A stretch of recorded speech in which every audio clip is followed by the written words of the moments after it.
ZW3D Slicer, a new add-on for automatic solids and STL file splitting. During transition from design to manufacturing, there is often a need to divide elements due to, for example, the limited workspace of machines, 3D printers, or milling machines. In this case, the 3D Master add-on is helpful. The program works with single and multi-obj files, solids, and STL files. Currently, 2 languages are supported, Polish and English, which can be easily changed even during operation. The basis of operation is to determine the overall dimensions of the parts. To eliminate additional manual steps, the program allows you to move all parts resulting from the division to one plane in the same coordinate system, and also defining the position of the system relative to the position parts, base position.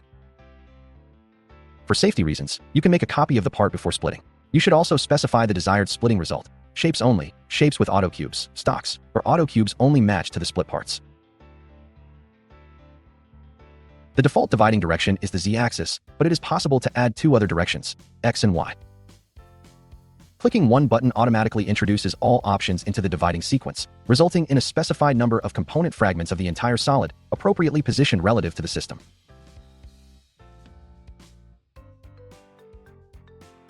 Let's check the program options on another example, setting the origin at the top of the part in its geometric center, exporting parts and blanks, useful for milling, for example, and adding divisions by the number of sections for each direction.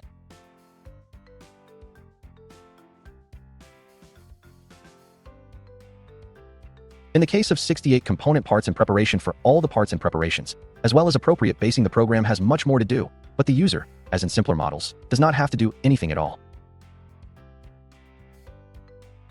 Just wait a moment to get the final effect defined in the application window.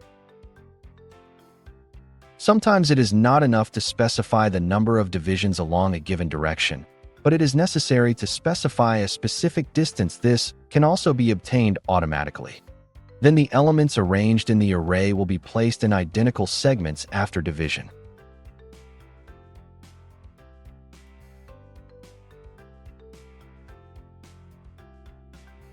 Much more challenges wait for the program working with STL files.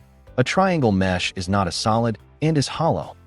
The shape will be divided identically to the solid, transferring all settings from the application window and preserving the triangle mesh face structure. With the point cloud module in ZW3D, you can add thickness to such walls, as shown in the video, or plug the open ends if necessary.